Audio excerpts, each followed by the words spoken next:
Hello everyone, it is me, MrSneakyy, and we're going to be going over a big update on what's been going on in Super Server 1, so stay tuned for everything with the war and everything in that regards.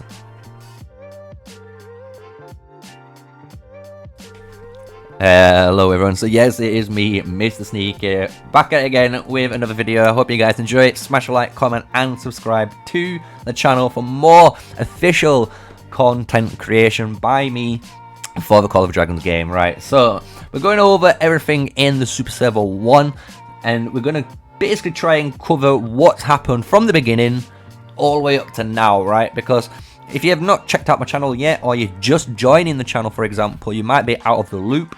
I'm part of Super Server 1. The Super Server 1 did go through a big reset, and they became, you know, this almost war that started from the beginning all the way till now, and it is, I would say, almost in the closing stages of, I would say, the first phase of the war. There's generally like a cooldown where everyone kind of like goes a bit more quiet, farms back up, and then they'll come back maybe in zone 2 or zone 3, for example, something like that, and that's when like the big finish to the war comes. So I'm expecting something similar in that regard. So let's go over the map, right, and let's go over what's basically happened, as you can see, because we're now all the way in the Forgotten Lands. We're already building all the way down into Forgotten Lands, so there's quite a lot of progress from what's happened. A lot from the last couple of videos till now. I have been busy, and there's not been really too much open field combat. There's been a little bit, but I've got that coming up, so don't worry.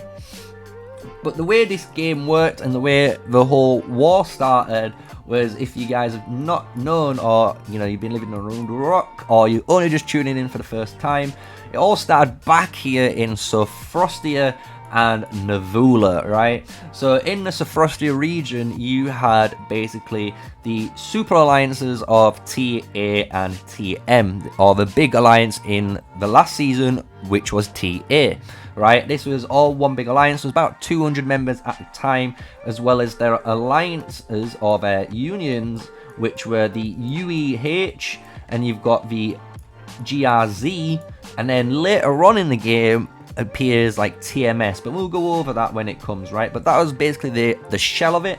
Then on the other side was the enemies, or the other team, right? So if you can imagine TA and TM and GRZ, UAH, that was team 1, and then team 2, you had any of the alliances from server 4, so this is included the SS unions. You had also NT45 there. Then you had all the server 5 and server 6 alliances, so this includes GOD and BDL, as well as IDL, for example, and NDL. There's quite a load of them, you know, you can keep going, but this is the unions that happened, right? So at the start of the war, what happens is, in this region is the SS alliances. You can still see some remnants of the SSs here, which is fine. And basically what happened was, obviously, they were defending these two passes here, and the TA and TM alliances were trying to push through and attack through, right? They were trying to get in control of these, so then they were obviously protected from anyone trying to invade inside, and if they needed to, they could progress through, right? Because this was becoming a war, right? So in the first couple of days, that's what happened. So you had these passes getting rallied, you're getting, you know, garrisons constantly, and there was a load of fights happening during this time, right? And this is day 1 and day 2. During day 1 and day 2, though, if we come all the way over here into the Burning Lands area, this is where, as you can see, God came from. So God started over here, and then across into Zoland was where you can see BDL, and this is where these two server 5 and 6 alliances started out. And one thing you guys don't know, maybe if you're new to the game, is this line, this barrier, doesn't have a pass on. So meaning zone 1 and zone 7, for example, can't cross each other. So if you're a new alliance or a new server, it's really good to be in one of these two zones, because it means you can't get hit from behind, right? You only can get hit from one direction. So it's a really good safe zone to start in. So it makes sense for these two guys to be in here, right? But the thing is, what they had to do as an alliance were capture these passes, as you can see, and then they would have to move and capture all the way up to these passes, and then once they capture them, they'd move across over to these passes and capture them, and then they was able to fight. And then on days basically towards the end of 2, coming 3 and 4, and definitely 5 and 6, you had 4 alliances here now. So you had SS1 with BDL or GOD defending this one pass, and then you had the BDL alliance as well as NT45 and another SS alliance here defending this pass, right? So you could see big amounts of protection on both sides, and eventually what would happen is they'd move one alliance, so there was 4 defending one zone and then only 2 on another. And then what happened from the TA's perspective, as you can see, they pushed through. So they pushed through and took a certain area, and once they took that area, what happened was the war moved forward. So the war moves forward into this zone now, and it became the exact same thing as you saw before. So each time a war began, it was basically us progressing through, locking off these areas to stop any invaders from coming back in, and then we'd progress again. And then we've taken Darrowland, and now we're in Forgotten Lands. So that is basically how the war has developed, right? So it's the exact same thing. So imagine day 1 protecting these fell, so the alliances on team 2 fell back to, you know, the next set of passes, and then once these fell, they moved down to these passes, and once these fell, they moved down, and now they're protecting this zone, right? And they're trying to protect these passes down here now.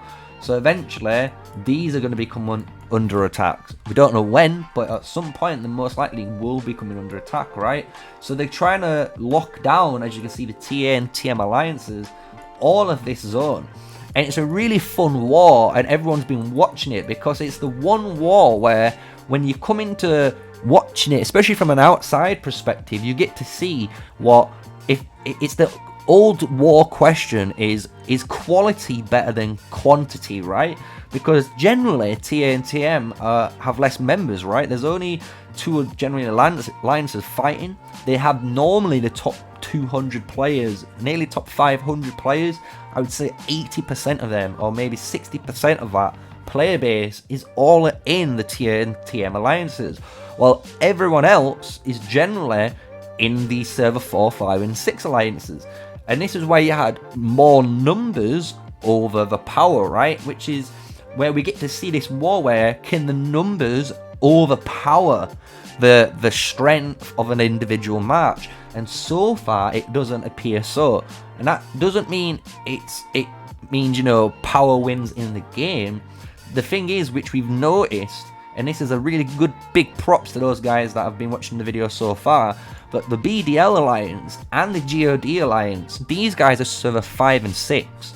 And when they first came into the alliance, you know, into the server, these are only server 5 and 6 members, so they're a lot younger than the other guys, right? So anyone in server 4, 3, 2 or 1, we're really old members compared to these guys.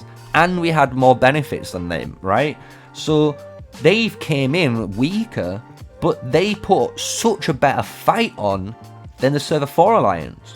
So it might be down to that numbers could potentially win, because they was able to do a really good fight. They was able to hold really well. There was even times where they pushed back and even invaded into Sophrostia. There was a lot of really good back and forth fighting. The problem is they just ran out of troops. That is the problem. They just their hospitals filled and filled, and they ran out of troops. And now they're in the recovery stage. So this is where it comes to, like, where I'm saying, like, maybe if they had a different war plan, or maybe someone else had a different war strategy, that could have been played out where you could take advantage of those numbers compared to, you know, how it was played. Maybe there'd be a different outcome so far. And like I said, this is only stage 1. Remember, guys, this is only zone 1 that we're fighting in. This is Lorcan here, which is zone 2. And you have down here Hollandale, and you've got Aguru, which is the 3 different zone 2s. So at some point, you're going to see these TM and TA alliances coming into these zone 2s and trying to lock off any progression from, you know, this alliance. And then again, it comes to zone 3 and you've got all these passes and you've got to defend against all these passes. So is it going to be able to, you know, are the numbers of the server 4, 5 and 6, when they regroup and maybe reconsolidate and maybe rethink a strategy, they might be able to come back in zone 3 and, you know, conquer zone 3, which is the end game, right? So remember, we're in early days of the war. I hope you've enjoyed it. That is a nice big, you know, in-depth guide, or, you know, summary of the war, of what's been going on, and basically the, you know, each point and how it's progressed, right? And that's where we are at now. So any of the future stuff you're going to see in the videos, we're going to be looking at mainly any footage from Forgotten Lands, or if there's any, you know, fighting in Zorland. But as you can see from now, we're not even invading there yet. So there's nothing of that. And obviously I don't know any war plans. I'm not part of the councils. I'm just like you guys and our free player.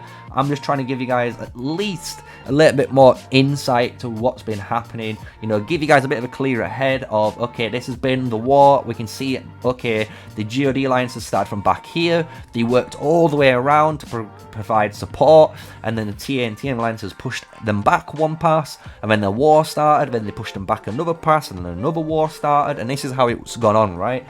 And this is basically the war so far. So I hope you enjoyed the video. That's a nice quick ending summary of the video on what's gone on so far. If you've got any questions, you know, smash a little comment below. If you liked the video, smash a like and subscribe to the channel, guys. I am now an official content creator for Call of Dragons. So if you are looking for more in-depth guides, in-depth videos and live commentaries on stuff to do with Call of Dragons, you're going to see it here first from me. I've got almost 200 videos, you know, for my channel, and we're going past that number really easily, and we're aiming for 300 and 400 as soon as. So if you enjoyed it, smash a like, comment and subscribe, guys. But until then, stay safe, stay sneaky, and peace out.